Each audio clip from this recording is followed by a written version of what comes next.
Target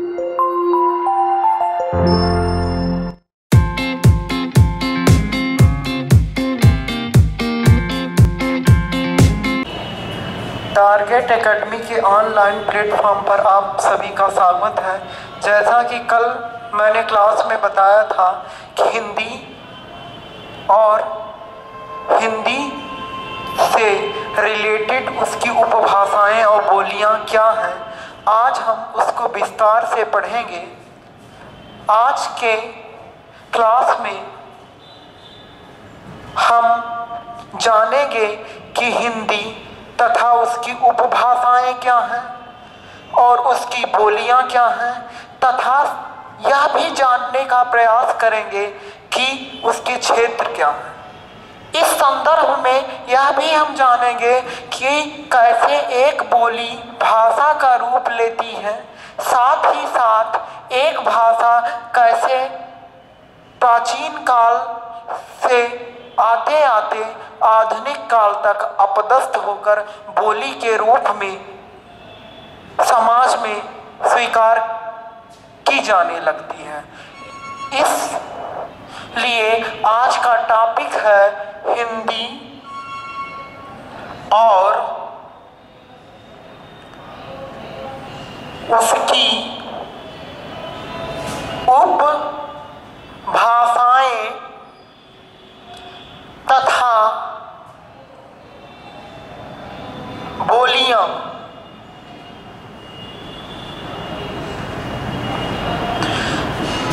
आपकी सुविधा की दृष्टि से हम इसे दो भागों में पढ़ेंगे। पहले भाग में हिंदी और उसकी उपभाषाएं तथा बोलियां और क्षेत्र, तथा दूसरे भाग में हम उसकी संवैधानिक स्थिति के बारे में बताएंगे।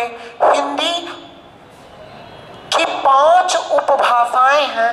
जैसा कि कल के क्लास में आपको मैंने बताया था कि वो 5 उपभाषाएं, पहली जो है वो पश्चिमी हिंदी,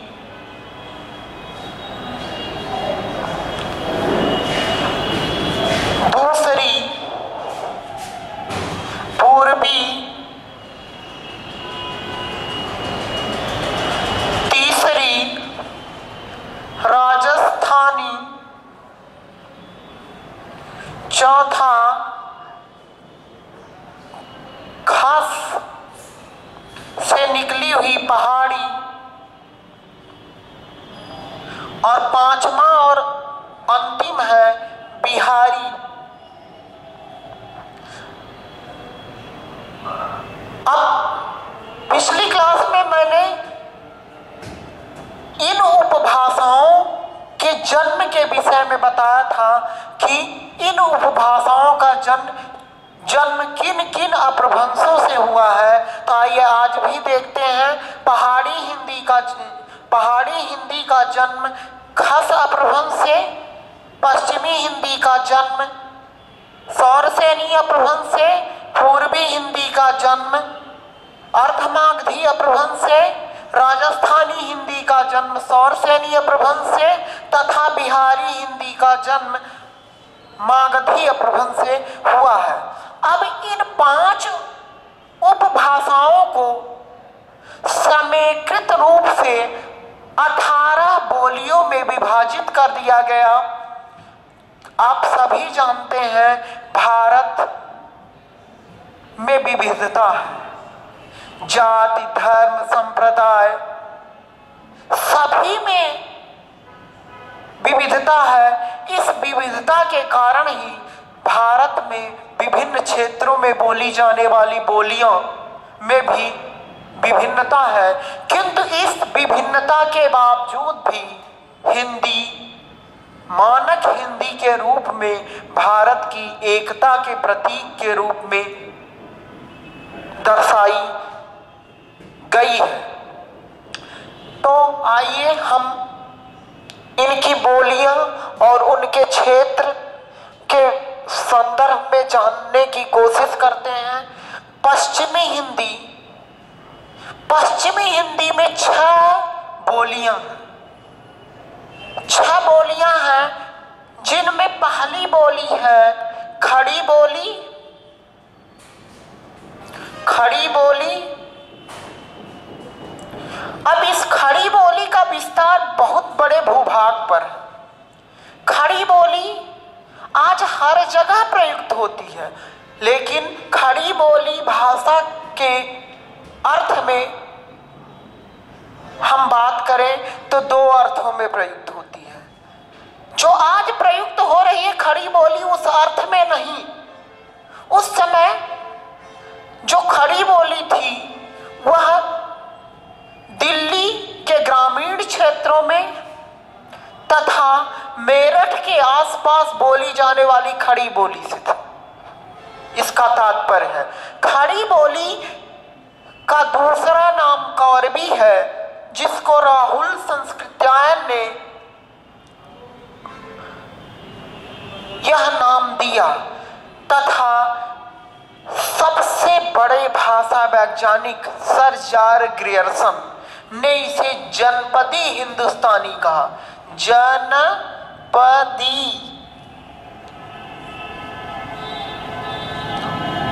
हिंदुस्तानी कहा। ध्यान रखिएगा विद्यार्थियों, यह परीक्षा में बार बार पूछा जा चुका है कि खड़ी बोली का दूसरा नाम क्या है। खड़ी बोली का दूसरा नाम कौरवी है। इस कौरवी का नामकरण किसने किया? तो राहुल संस्कृत्यायन ने किया। तथा खड़ी बोली का एक अन्य नाम कौन है? तो जनपदी हिंदुस्तानी है, जिसका नामकरण जॉर्ज ग्रियर्सन ने किया। अब जनपदी हिंदुस्तानी क्यों जॉर्ज ग्रियर्सन कहते हैं? अब ध्यान रखिएगा, जनपद का मतलब होता है शहर।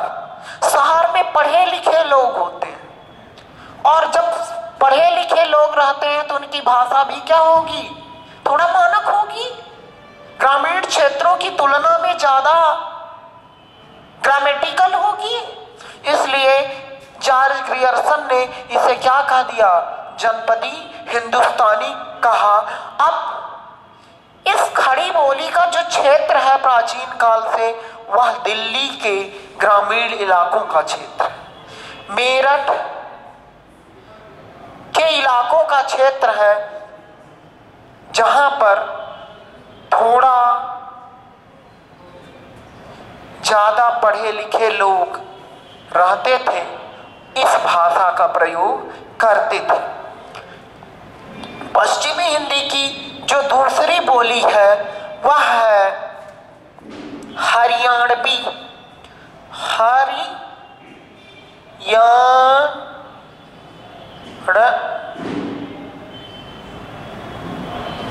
हरियाणवी यह हरियाणा के आसपास की बोली है। रोहतक, गुरुग्राम में यह अधिकतर बोली जाती है। साथ ही साथ इसका जो दूसरा नाम है वह बंगारू है।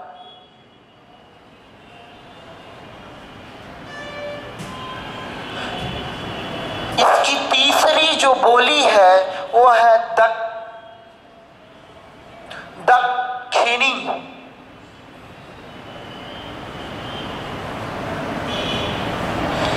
इसका दूसरा नाम हिंदवी है। इसे रेखता भी कहा जाता है। अब यह ऐसी बोली है सर, जहां पर हिंदी और उर्दू का सामंजस्य है, मणिकांचन योग।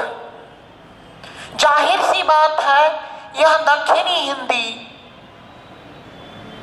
में उर्दू के शब्दों की अधिकता थी, इसीलिए इसे रेखता भी कहा गया। यह हैदराबाद के आसपास गोलकुंडा और बीजापुर में बोली जाती है। अब देखिए मित्रों, यह तीन जो बोलियां हैं पश्चिमी हिंदी की, वह व्याकरणिक दृष्टि से आकार बहुला है। अब आकार बहुला से क्या तात्पर्य है सर? आकार बहुला मतलब बड़े आ की प्रधानता हो जहां, जो शब्दों का अंत हो बड़े आग की मात्रा से हो, उसे हम आकार बहुला कहते हैं। तो इन तीन बोलियों में शब्दों का जो अंत है वह अधिकतर शब्दों में बड़ा आ की मात्रा से होता है। जैसे एक उदाहरण देखिएगा, खड़ा, बोला, चलना, चलना। देखिए तीनों खड़ी बोली के शब्द हैं और आप तीनों को देखने से ही आप समझ पा रहे होंगे कि ये सारे शब्द का अंत बड़े आ की मात्रा से हो रहा है। इसलिए ऐसी बोलियां जो तीन हैं वो आकार बहुला कहलाई। जो अन्य तीन बोलियां हैं वह ओकार बहुला वर्ग की बोलियां हैं। पश्चिमी हिंदी की अन्य तीन बोलियां इस प्रकार हैं।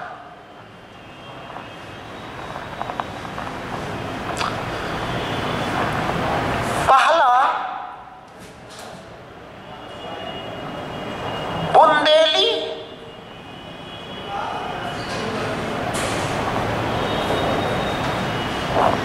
बुंदेलखंड की यह बोली है। अब बुंदेलखंड का संपूर्ण क्षेत्र ग्वालियर, झांसी, जालौन, सतारा, सागर, पन्ना, छतरपुर। पुनः सुनिएगा, ग्वालियर, झांसी, सतारा, पन्ना, छतरपुर, सागर, इतने की बोली, इतने क्षेत्रों की बोली क्या है? बुंदेली। इतने क्षेत्रों की बोली जो है बुंदेली है, इसलिए इस क्षेत्र को क्या कहा गया है? बुंदेलखंड कहा गया है। जो दूसरी बोली है वह कन्नौजी,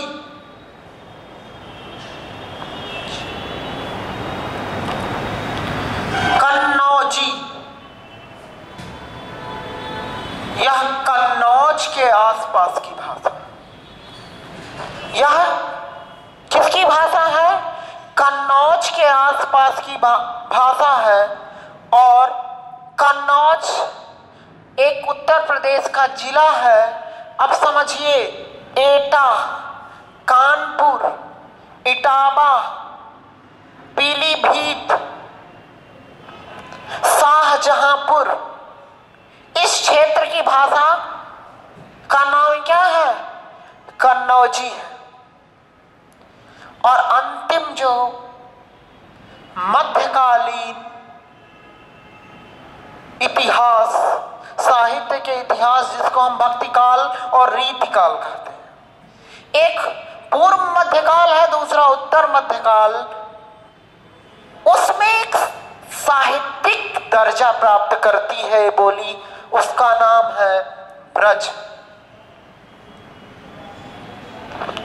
ब्रज। अब जाहिर सी बात है, ब्रज एक बोली न होकर मध्यकाल में, मुगल पीरियड में, यूं कहें तो यह जो बोली है वो अपने चरमोत्कर्ष पर थी। मतलब यह बोली विकसित होते होते इतना विकसित हो गई कि यह भाषा और साहित्य के केंद्र में आ गई। इसका एक निश्चित व्याकरण हो गया और तुलसी, बिहारी, सूर, घनानंद जैसे बड़े बड़े कवि इसी भाषा में अपनी कविताओं की रचना कर रहे हैं। तो ब्रज मंडल हुआ करता है। उत्तर प्रदेश में एक ब्रज मंडल है जिसका केंद्र बिंदु है आगरा। अर्थात आगरा संभाग या मंडल में जितने जिले आते हैं उन संपूर्ण जिलों की भाषा क्या है? ब्रज है। यह भाषा कृष्ण की भाषा थी, यह भाषा राधा की भाषा थी। इसलिए यह आज भी बहुत महत्वपूर्ण है। तो आगरा,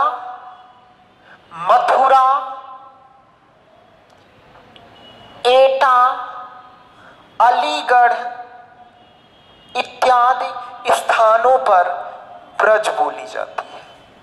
ये जो पश्चिमी हिंदी की 3 बोलियां हैं मित्रों, यह आकार बहुला न होकर ओकार बहुला है। ओकार बहुला अर्थात इनमें शब्दों के अंत में ओ की प्रधानता है। शब्दों का अंत इनमें ओ से होता है। जैसे मैंने कहा वह खड़ा है तो वो कहेंगे ओ खड़ो है, अर्थात खड़ा किस में बदल जाएगा? खड़ों में बदल जाएगा। छोटा किस में बदलेगा? छोटों में बदलेगा। इसलिए मेरे छोटो सो नदलालो कहा गया है। तो पहला जो उपभाषा है, पहली जो उपभाषा है, उसमें बोलियों की संख्या 6 है। कभी कभी परीक्षा में पूछ दिया जाता है कि पश्चिमी हिंदी में बोलियों की संख्या क्या है, तो 6 है।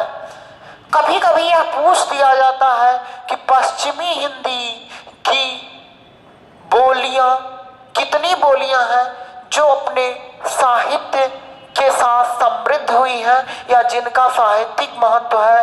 तो 3 बोलियां ऐसी हैं जिनका साहित्यिक महत्व है, जिसमें 2 बोलियां तो बहुत ही ज्यादा साहित्यिक है। पहला खड़ी बोली और दूसरा ब्रज। थोड़ा थोड़ा बुंदेली का भी साहित्य है, लेकिन मध्यकाल तीसरे टाइप का जो सवाल आएगा कि मध्यकालीन हिंदी साहित्य में किस बोली की प्रधानता थी साहित्य में, तो है ब्रज। अगला भाग हम देखते हैं वह है पूर्वी हिंदी। आप सभी को पता है पूर्वी हिंदी आपके खुद की अपनी भाषा है, जहां रीवा, सीधी, सतना, शहडोल, उमरिया इत्यादि की भाषा भी पूर्वी हिंदी है। तो आइए हम जानते हैं पूर्वी हिंदी है क्या। पूर्वी हिंदी आपको विदित है कि यह भाषा अर्धमागधी अपभ्रंश से विकसित हुई है। अर्धमागधी का तात्पर्य भी मैंने पिछली क्लास में बताया था कि आधा मागधी की विशेषता, आधा सौर सेनी की विशेषता, दोनों मिलाकर ये क्या हो जाएंगे? अर्धमागधी हो जाएगी। तो अर्धमागधी हिंदी अपभ्रंश से निकली यह पूर्वी हिंदी की 3 बोलियां। पहली अवधी, दूसरी बघेली, तीसरा छत्तीसगढ़ी। ये जो 3 बोलियां हैं, इनमें अवधी मध्यकाल में साहित्य के केंद्र बिंदु में थी। इसमें अत्यधिक साहित्य लिखा गया। अत्यधिक साहित्य लिखे जाने का कारण भी था क्योंकि अवधी बड़ी सरल सुगम भाषा है, और सबसे बड़ी बात कि तुलसी बाबा ने रामचरितमानस भी इसी भाषा में लिख दिया, इसलिए यह भारतीय जनमानस के गले का हार हो गई।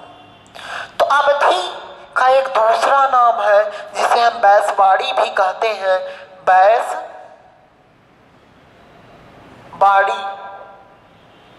अब ध्यान रखिएगा बच्चों कि ये जो बोलियों का दूसरा नाम है यह बहुत महत्वपूर्ण है परीक्षा की दृष्टि से। संपूर्ण भारतवर्ष में होने वाली परीक्षाओं, विशेषकर उच्चतर आयोग, उत्तर प्रदेश आयोग, विभिन्न आयोग, व्यापम, एमपीपीएससी की परीक्षाओं में बोली के दूसरे नाम पर सवाल रहते हैं। तो ऐसे सवाल होंगे कि अवधी का दूसरा नाम क्या है, तो बैसवाड़ी है, और एक और है अवधी अपनी बघेली भाषा की बहन है।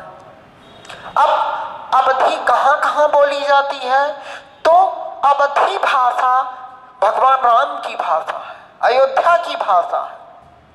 तो अयोध्या, जौनपुर, इलाहाबाद, प्रतापगढ़, लखनऊ, बाराबंकी, बहराइच, मिर्जापुर के ग्रामीण अंचल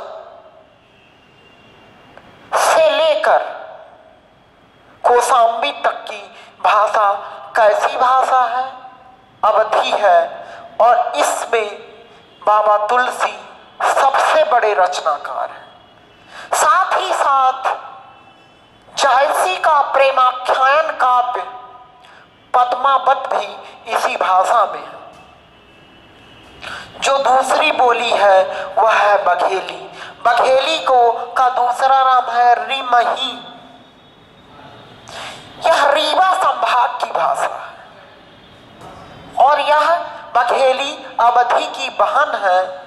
तो रीवा संभाग में जितने जिले हैं, रीवा, सीधी, सतना, शहडोल, उमरिया, यहाँ तक कटनी और जबलपुर के ग्रामीण इलाकों, साथ ही साथ भिंड के कुछ इलाकों में यह रिमही बोली जाती है। इसका विशेष साहित्यिक महत्व नहीं हो पाया क्योंकि उस समय साहित्य तो केवल अवधी भाषा में लिखे जा रहे थे। छत्तीसगढ़ी का दूसरा नाम लारिया या तीसरा इसका नाम खलटाही है। यह संपूर्ण छत्तीसगढ़ की भाषा है, अर्थात रायपुर, बिलासपुर, बेमेतरा, कांकेर से लेकर संपूर्ण बस्तर तक यह बोली जाती है। इस प्रकार आपने देखा कि पश्चिमी हिंदी की 6 बोलियां तथा पूर्वी हिंदी की 3 बोलियां, कुल मिला के कितनी बोलियां हुई? 9 बोलियां। अगली जो उपभाषा है हिंदी की वह है राजस्थानी। राजस्थान को अमूमन हम 4 भागों में विभाजित करते हैं: पश्चिमी राजस्थान, पूर्वी राजस्थान, उत्तरी राजस्थान, दक्षिणी राजस्थान। इसी आधार पर हम इनकी 4 बोलियों को देखेंगे। इनके भी 2 अलग अलग नाम हैं। पहला जो राजस्थानी भाषा की बोली है वो मारवाड़ी, जिसका दूसरा नाम क्या है? पश्चिमी राजस्थानी।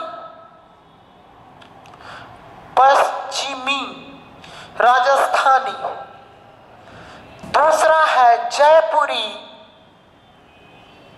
जयपुरी का एक अन्य नाम ढूढ़ाड़ी है। ढूढ़ाड़ी है। और इस जयपुरी को हम पूर्वी राजस्थानी के नाम से भी जानते हैं। और तीसरा जो है वह है मेवाती। मेवाती को हम उत्तरी राजस्थानी के नाम से जानते हैं।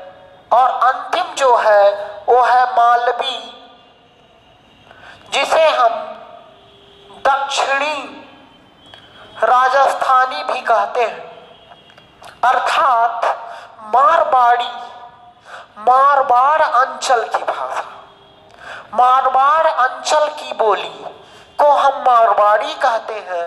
जयपुरी, जयपुर, भरतपुर, अलवर इत्यादि की भाषा को हम जयपुरी या ढूढ़ाड़ी या पूर्वी राजस्थानी कहते हैं। मेवाती या उत्तरी राजस्थानी। अब ध्यान रखिएगा मित्रों कि मेवात और मीणा जाति बहुत है राजस्थान में, अर्थात इसका नामकरण एक जाति विशेष की बोली के आधार पर पड़ा। और जब जाति विशेष की बोली के आधार पर चढ़ा तो मेवात जात की बोली को हम क्या कहते हैं? मेवाती कहते हैं। और जो मालवी है वो दक्षिणी राजस्थानी के नाम से जानी जाती है। यह मालवा अंचल की भाषा है। यह इवन ये कहें कि मध्य प्रदेश तक, इंदौर, उज्जैन, होशंगाबाद तक की यह भाषा है। तो बोलियों की संख्या 9, 4, 13 हो गई। अगला देखते हैं पहाड़ी हिंदी। पहाड़ी हिंदी का विकास तो आपको पता है खस अपभ्रंश से हुआ है। पहाड़ी जैसा कि नाम से भी विदित है कि यह पहाड़ों की भाषा, यह किसकी भाषा है? पहाड़ों की भाषा है। और संपूर्ण भारतवर्ष में पर्वतों और पहाड़ों का जो क्षेत्र है वह है उत्तराखंड। अर्थात पहाड़ी हिंदी की बोलियां जो होगी वो उत्तराखंड में बोली जाने वाली होगी। और पहाड़ी हिंदी की 2 बोलियां हैं, कुमाऊनी और गढ़वाली।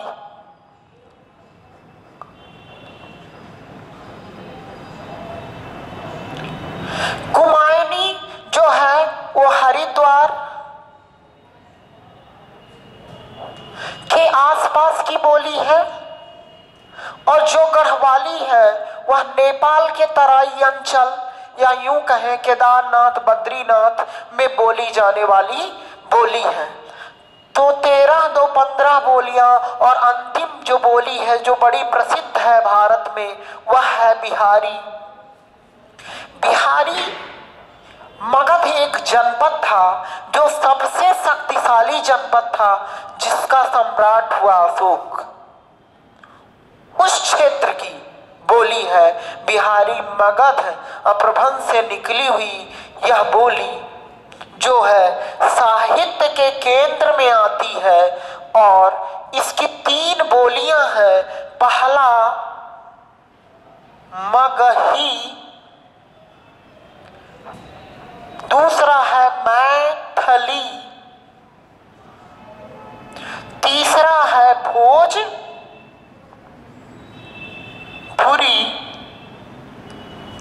मगही, मैथिली और भोजपुरी। अब मगही से सीधा तात्पर्य है कि मगध जनपद, अर्थात जिसे हम कहते हैं पाटिलपुत्र, जिसे आज पटना कहा जा रहा है। पटना, हजारीबाग के आसपास की भाषा जो है वो मगही है। मैथिली मिथिलांचल की भाषा है जिसमें दरभंगा आता है, बिपसी आता है। मैथिली भाषा वहां प्रयुक्त होती है। तथा भोजपुरी, भोजपुरी तो सब लोग जानते हैं। भोजपुरी ये बोली ना होकर भाषा है। और भारत में के अलावा कहाँ बोली जाती है? विदेशों में भी ये बोली जाती है, अन्य देशों में भी यह बोली जाती है। इसलिए बोली न होकर भाषा है जो भारत में सर्वाधिक मात्रा में बोली जाती है। ध्यान रखिएगा मित्रों, भारत में भोजपुरी सर्वाधिक बोलने वालों की संख्या क्या है? भोजपुरी है। और भोजपुरी में जो सर्वाधिक फिल्म भी बनाई गई। और भोजपुरी 4 अन्य देशों में भी बोली जाती है। इसलिए भोजपुरी की प्रतिष्ठा बहुत है, इसका साहित्य बहुत है। और भोजपुरी भारत में बनारस, देवरिया, आरा, इन सभी क्षेत्रों में बोली जाती है। तथा भारत से बाहर मॉरिशस, फिजी, सूरीनामा और त्रिनिडाद में इस भाषा को बोलने वाले लोग हैं। इनका समृद्ध साहित्य है। इस प्रकार आपने देखा कि पश्चिमी हिंदी की 6 बोलियां, पूर्वी हिंदी की 3 बोलियां, राजस्थान की 4 बोलियां, पहाड़ी हिंदी की 2 बोलियां तथा बिहारी की 3 बोलियां मिलकर कितनी बोलियां हुई? 18। और भारत में इनके क्षेत्रों के भी विषय में आपने जाना। अब जाहिर सी बात है कि बोली धीरे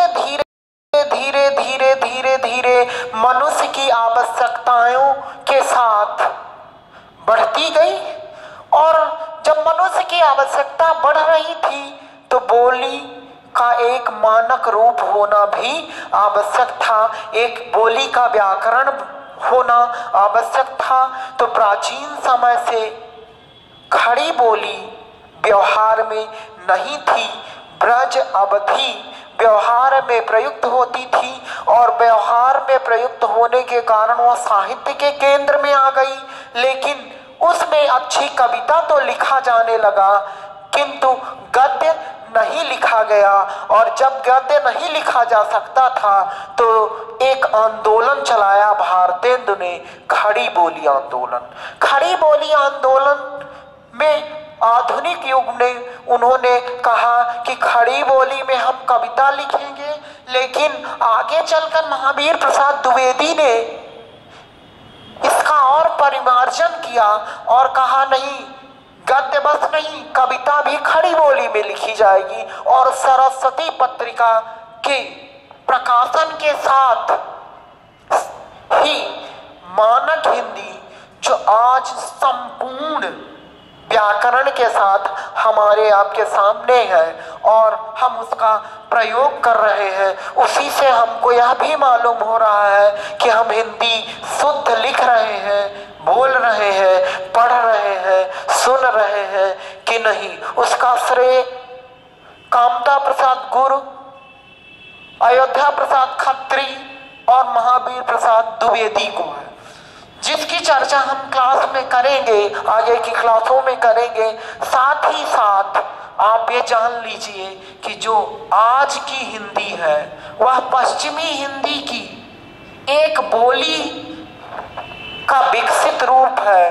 और पश्चिमी हिंदी जो है वह सौरसेनी अपभ्रंश से निकली हुई भाषा है। और इसलिए आज जब परीक्षा में सवाल पूछा जाएगा कि हिंदी का विकास किस अपभ्रंश से हुआ, तो उसका उत्तर नो डाउट सौरसेनी अपभ्रंश होगा।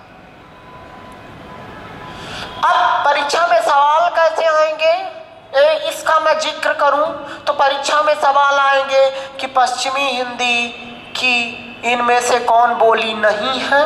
मान लीजिए दे देगा ब्रज, कन्नौजी, अवधी, इनमें से कोई नहीं, तो अवधी नहीं है। सवाल आएगा पूर्वी हिंदी की बोलियां कौन नहीं है या है। सवाल आएगा पूर्वी हिंदी की कितनी बोलियां हैं। सवाल आएगा भोजपुरी किस हिंदी की बोली है। इस प्रकार से आपके सवालों का हल इस क्लास में मिलेगा। अब जो इसका दूसरा भाग है वह संवैधानिक स्थिति है। आज भारत का संविधान बहुत ही व्यापक और सशक्त है। भारतीय संविधान में विभिन्न अनुसूचियां हैं, जिसमें हिंदी कई रूपों में वर्णित है और हिंदी को अष्टम अनुसूची में 22 भाषाओं में भी शामिल किया गया। अब सवाल आएगा कि संविधान के किस अनुसूची में भाषा का जिक्र है, तो 8वीं अनुसूची में जिक्र है। सवाल आएगा कि संविधान के अष्टम अनुसूची में कितनी भाषाओं का उल्लेख किया गया है, तो 22 भाषाओं का उल्लेख किया गया है। ये धीरे धीरे अमेंडमेंट आए, संविधान संशोधन आए। तो जब संविधान संशोधन होता गया तो पहले संशोधन में 3 भाषाएं जुड़ी, तो 15 से 18 हो गई और अगले संशोधन में 4 भाषाएं जुड़ी तो वो 18 से 22 हो गई। इसका जिक्र हम अगले क्लास में करेंगे। साथ ही साथ 14 सितंबर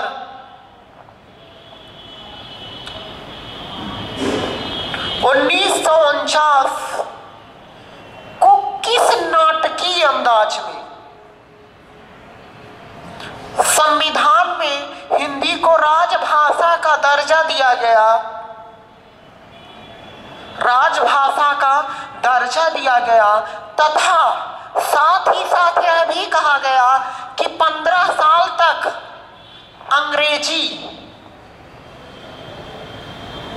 अनवरत व्यवहार में प्रयुक्त होती चली जाएगी और 15 साल बाद राष्ट्रपति एक समिति गठित करेंगे और वह समिति क्या करेगी, राष्ट्रपति को रिपोर्ट देगी और राष्ट्रपति क्या करेंगे, उस समय से क्या करेंगे, राजभाषा को केवल और केवल हिंदी में बदल देंगे, अंग्रेजी को क्या कर देंगे, समाप्त कर देंगे। पर मित्रों, आज तक ऐसा नहीं हुआ। यह भारत के संविधान में हिंदी की स्थिति है, या यूँ कहिए कि यह भारत के संविधान में हिंदी की बहुत ही बड़ी विडंबना है।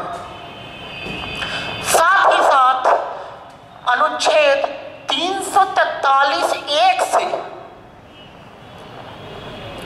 अनुच्छेद 350, 351 तक हिंदी किन रूपों में वर्णित है, इसकी भी चर्चा हम अगले क्लास में कल करेंगे। तो आज के लिए बस इतना ही। कल का हमारा टॉपिक होगा हिंदी की संवैधानिक स्थिति, 8वीं अनुसूची में प्रयुक्त भाषाओं का जिक्र तथा हिंदी के अनुच्छेद, संविधान में वर्णित अनुच्छेदों की चर्चा हम कल के क्लास में करेंगे। बहुत बहुत धन्यवाद। अगर आपको क्लास अच्छी लगी हो तो सब्सक्राइब जरूर करिएगा। धन्यवाद।